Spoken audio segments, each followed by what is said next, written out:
नमस्कार। अ, आप लोग का मोटिवेशन चैनल पे स्वागत है। आज हम आर ओ की सीरीज में कुछ नए क्वेश्चन डिस्कस करेंगे। हमारा पहला क्वेश्चन है, हड़प्पा संस्कृति के संदर्भ में निम्नलिखित में से कौन सा कथन गलत है। यहाँ पे गलत की बात पूछा जा रहा है कथन। तो इसका फर्स्ट गलत पूछा जा रहा है। पहला ऑप्शन है इसका, इस काल के लोग चावल का उत्पादन करते थे।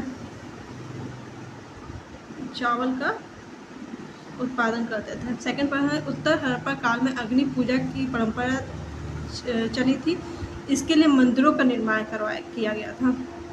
थर्ड ऑप्शन है आपके पास, इस काल में शिल्प कला उन्नत थे, जिससे ये मृत भांड को चिकने और चमकीले बनाते थे। इस फोर्थ पॉइंट है, फोर्थ ऑप्शन है, इस काल में मध्य एशिया से व्यापार के लिए उत्तरी अफगानिस्तान में बस्ती स्थापित की गई थी। तो इनमें देखा जाए तो कौन सा पूछा है गलत है हड़प्पा संस्कृति से। तो ऑप्शन खा, उत्तर हड़प्पा काल में अग्नि पूजा की परंपरा चली तो थी, मगर इसके लिए कोई मंदिर का निर्माण नहीं करवाया था, क्योंकि मंदिरों का निर्माण गुप्त काल से शुरू हुआ था। तो हमारा नेक्स्ट क्वेश्चन है, उत्तर वैदिक संस्कृति के संदर्भ में निम्नलिखित कथनों में से कौन सा असत्य है। इस काल में पितृसत्तात्मक व्यवस्था थी। सेकंड ऑप्शन है, इस काल में बाल विवाह का प्रचलन था। थर्ड ऑप्शन है, इस काल में उषा और अदिति देवियों की पूजा की जाते थे। और फोर्थ ऑप्शन है, समाज में व्यवस्था बनाए रखने के लिए गुप्तचर रखे जाते थे। तो इसका सही आंसर है खा, इस काल में बाल विवाह का प्रचलन नहीं था। तो चूंकि इसमें गलती पूछा है तो हमारा ऑप्शन सेकंड सही होगा। नेक्स्ट क्वेश्चन पे चलते हैं। बौद्ध धर्म में बेशक संबंधित है। पहला ऑप्शन है आपके पास बौद्ध जयंती, दूसरा तिब्बत के बौद्ध मठों से, तीसरा ऑप्शन है बौद्ध मंत्रोच्चारण से, और फोर्थ ऑप्शन है आपके पास बौद्ध भिक्षुओं द्वारा धारण किए जाने वाले वस्त्रों से। और इसमें सही आंसर है आपका ऑप्शन फर्स्ट, बौद्ध जयंती से। बेशक का संबंध बौद्ध जयंती से होता था। नेक्स्ट क्वेश्चन, फोर्थ क्वेश्चन की बात करते हैं हम लोग। महान जैन विद्वान हेमचंद्र किसकी सभा का अलंकृत करते थे, मतलब किसकी सभा से में बैठा करते थे या संबंध था जैन धर्म के विद्वान हेमचंद्र का। पहला अमोघ वर्ष, दूसरा कुमारपाल, थर्ड ऑप्शन है जय सिंह सिंधराज, और फोर्थ ऑप्शन है विद्याधर।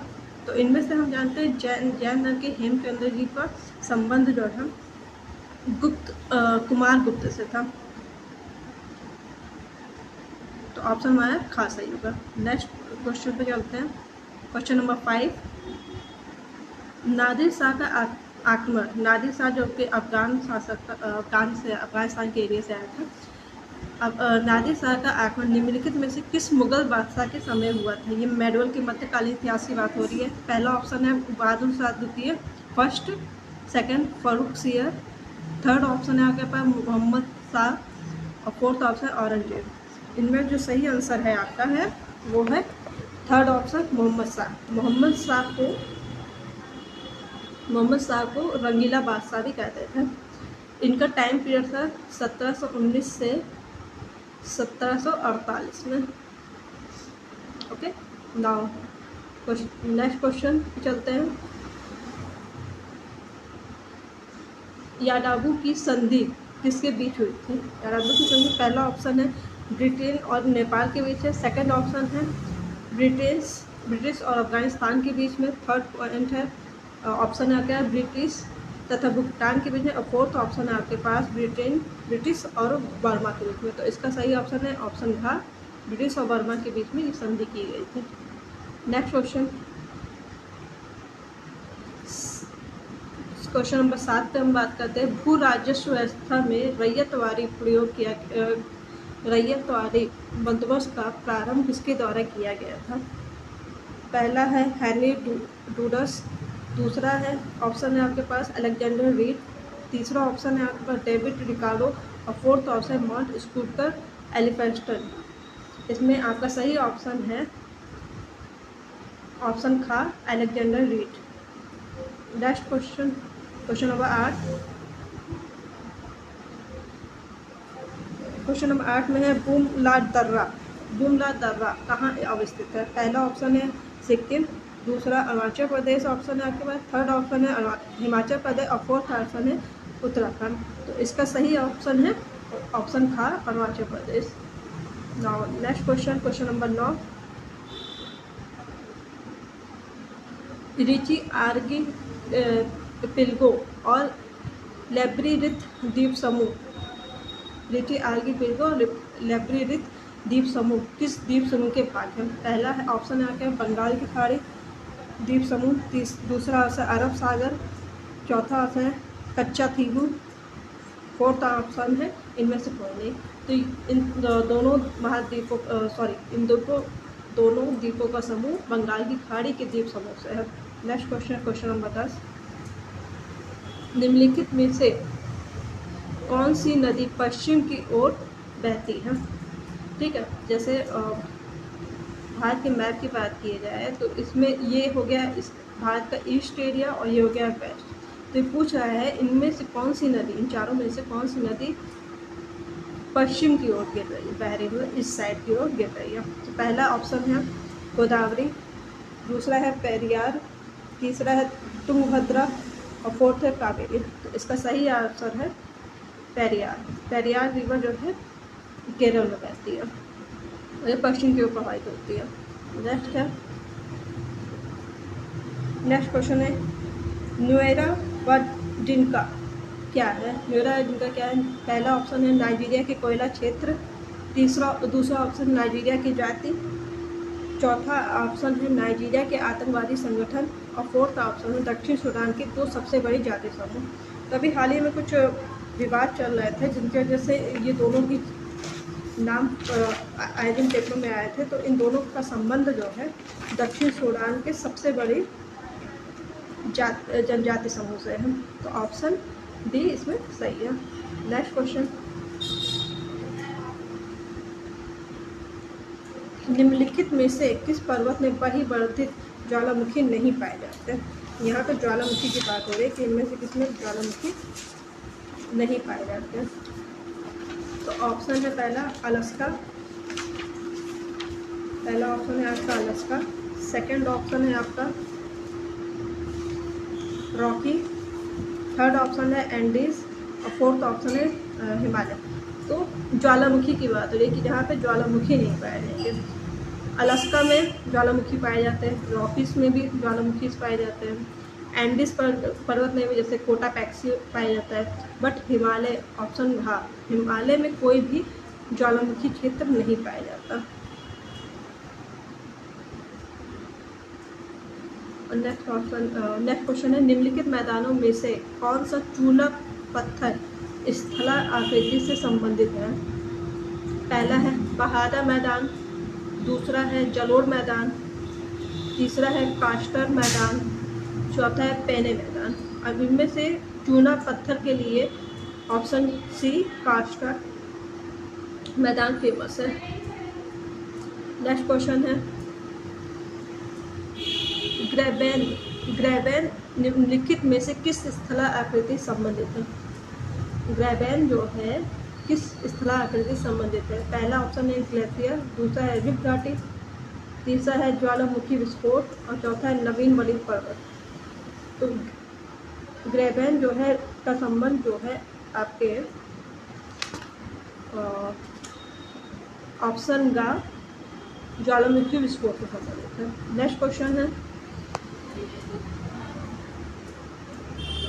क्वेश्चन नंबर 15 पे हम आते हैं। अश्व अक्षांश से विश्वत प्रदेश की ओर प्रवाहित होने वाली स्थानीय हवा को क्या कहते हैं?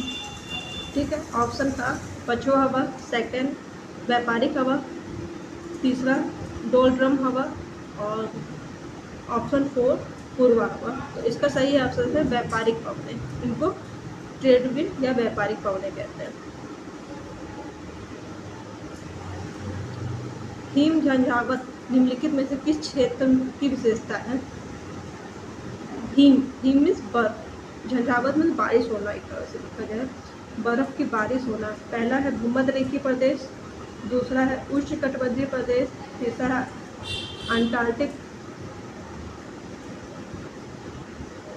और चौथा है समशीतोष्ण प्रदेश। तो हिम की बात हो रही है। भूमध्य रेखा पे तो हिम होता नहीं, उष्णकटिबंधीय में भी और समशीतोष्ण में, तो इसमें ऑप्शन सही होगा अटलांटिक क्षेत्र में जो है हिम झंझावत बारिश होती है, वर्षा होती है। फिर नेक्स्ट क्वेश्चन है, भारत की संविधान सभा का गठन किसके आधार पर किया गया था? भारत की संविधान सभा का गठन किसके आधार पर किया गया था? ऑप्शन ए क्रिप्स प्रस्ताव, option B cabinet mission, option C Mountbatten bill, D इनमें से कोई नहीं। इसमें जो संविधान सभा का गठन किया था वो कैबिनेट मिशन के द्वारा, जो कि आई थी 1946 में। नेक्स्ट ऑप्शन है, भारत में लोकतंत्र का स्वरूप प्रचलित है। लोकतंत्र दो टाइप के होता है, एक होता है प्रत्यक्ष और दूसरा होता है अप्रत्यक्ष। ओके, तो यहाँ पे किस भारत में किस रूप में? पहला है प्रत्यक्ष, दूसरा है अप्रत्यक्ष और तीसरा ऑप्शन दोनों का मिश्रण और चौथा इनमें से कोई नहीं। तो इनमें सही है कि भारत में अप्रत्यक्ष लोकतंत्र प्रचलित है। प्रत्यक्ष लोकतंत्र का उदाहरण आपको मिलेगा स्विट्जरलैंड में। यहाँ पे प्रत्यक्ष रूप से जनता की भागीदारी होती है। क्वेश्चन नंबर 19 पे आते हैं, भारत के संदर्भ में निम्नलिखित में से कौन सा अधिकारों तथा कर्तव्यों के बीच सही संबंध है? अधिकार मतलब जो हमारे अधिकार है, राइट्स, और बात करें ड्यूटीज, इन दोनों में सही संबंध क्या है, इसके बारे में पूछा जा रहा है। तो पहला है अधिकार कर्तव्य के साथ साथ संबंधित है, दूसरा है अधिकार व्यक्तिगत व समाज और कर्तव्य से स्वतंत्र है, तीसरा पॉइंट ऑप्शन है आपके पास नागरिक के व्यक्तित्व के विकास के लिए अधिकार ना कि कर्तव्य महत्वपूर्ण है। मतलब किसी नागरिक का यदि पूरा सर्वांगीण व्यक्तित्व का विकास करना तो उसके लिए अधिकार जरूरी है, ना कि कर्तव्य। चौथा है राज्य के स्थायित्व के लिए कर्तव्य जरूरी है, ना कि अधिकार महत्वपूर्ण। इनमें सही की बात की जाए तो अधिकार और कर्तव्य के बीच में सही संबंध क्या है भारत के परिप्रेक्ष्य में? तो अधिकार और कर्तव्य के साथ साथ संबंधित है। तो ऑप्शन नंबर का सही है। क्वेश्चन नंबर 20 पे आते हैं। भारतीय संविधान के अनुच्छेद 371 जे के अंतर्गत निम्नलिखित में से किस क्षेत्र विशेष की स्थिति प्रदान की गई है? पहला नागालैंड, दूसरा हैदराबाद कर्नाटक, तीसरा महाराष्ट्र कर्नाटक, चौथा लद्दाख। तो इसका ऑप्शन सही है हैदराबाद कर्नाटक। हैदराबाद और कर्नाटक से कॉमन रहेगा। हैदराबाद और कर्नाटक को अनुच्छेद 371 जे के तहत स्पेशल दर्जा दिया गया है, विशेष स्थिति दी गई है। ठीक, क्वेश्चन नंबर 21 पे आते हैं 21 पे।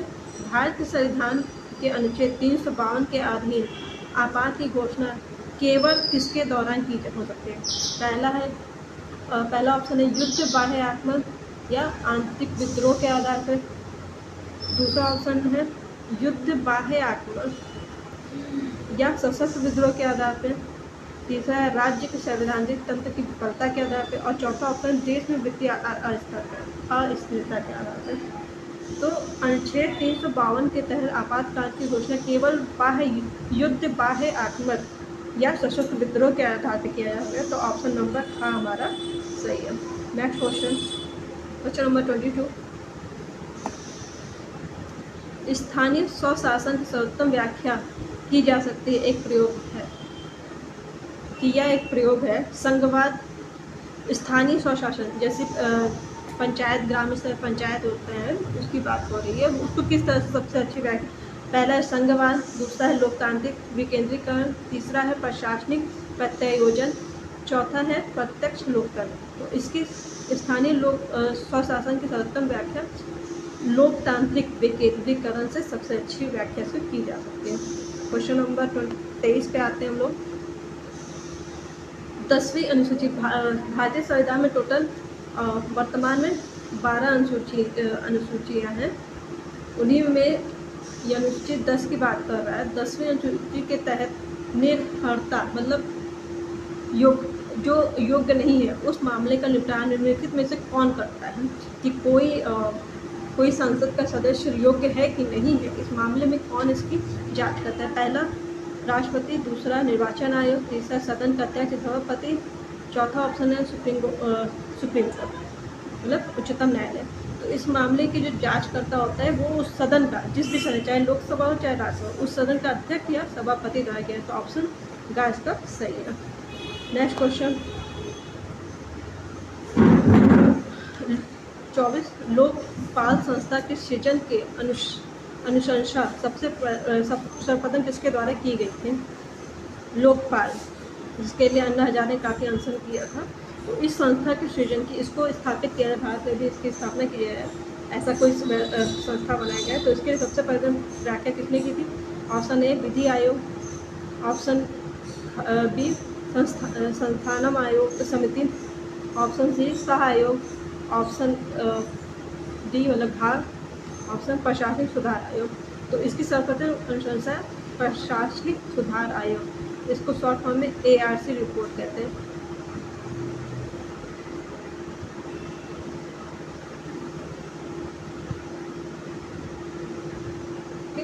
तो क्वेश्चन नंबर 24 का सही है, प्रशासनिक सुधार आयोग। नेक्स्ट क्वेश्चन हम क्वेश्चन नंबर 25 पे आते हैं, 25 पे। पथ निर्देश शब्द भारत के संविधान के किस संविधान संशोधन द्वारा स्थापित किया गया था? पथ निर्देश शब्द ये भारतीय संविधान की प्रस्तावना में इसको जोड़ा गया, और ये प्रस्तावना में एक संशोधन के द्वारा जोड़ा गया था। ये मूल प्रस्तावना में इसको नहीं ऐड नहीं था ये तब।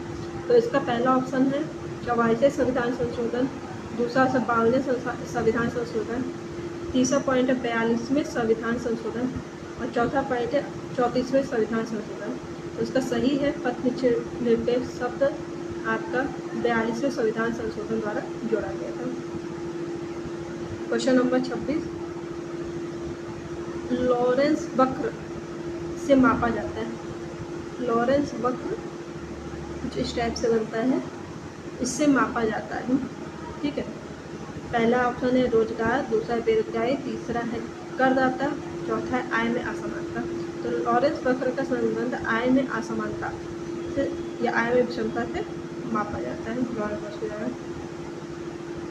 ऑप्शन क्वेश्चन नंबर 27 है ट्राइसम योजना, ये गांव के लिए परिप्रेक्ष्य बनाई गई थी, स्वरोजगार परिप्रेक्ष्य। इसका पहला ऑप्शन, इसकी योजना कब शुरू हुई थी? पहला ऑप्शन है 1979, 1980, थर्ड ऑप्शन है 1982, 1982, और फोर्थ ऑप्शन है 1985। तो इसका सही ऑप्शन है का 1979।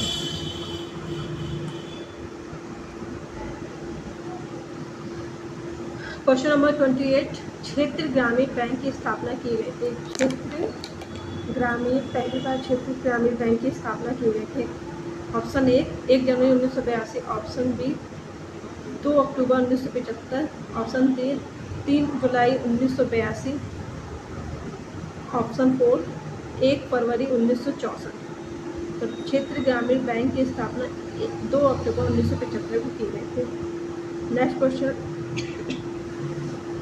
शिव रमन, 29 क्वेश्चन नंबर 29 का क्वेश्चन है, शिव रमन समिति की सिफारिश पर किसकी स्थापना की गई थी? शिव रमन समिति के द्वारा की सिफारिश पर किसकी स्थापना की? पहला है नाबार्ड, दूसरा है क्षेत्र ग्रामीण बैंक, तीसरा है राष्ट्रीय आवास बैंक, चौथा है किसान क्रेडिट बैंक।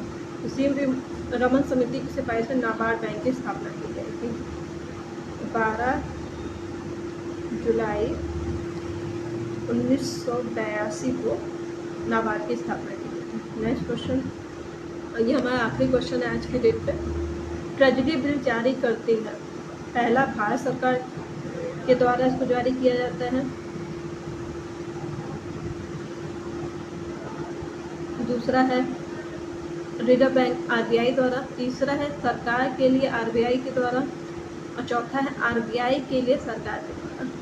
तो ट्रेजरी बिल जो होता है ये सरकार के लिए जो है आरबीआई जारी करती है। आरबीआई सरकार जब सिफारिश करती है या आदेश देती है तब जाके आरबीआई इसको जारी करता है। ट्रेजरी बिल सरकार के लिए आरबीआई द्वारा जारी किया जाता है। तो थैंक यू फॉर वॉचिंग। नमस्कार।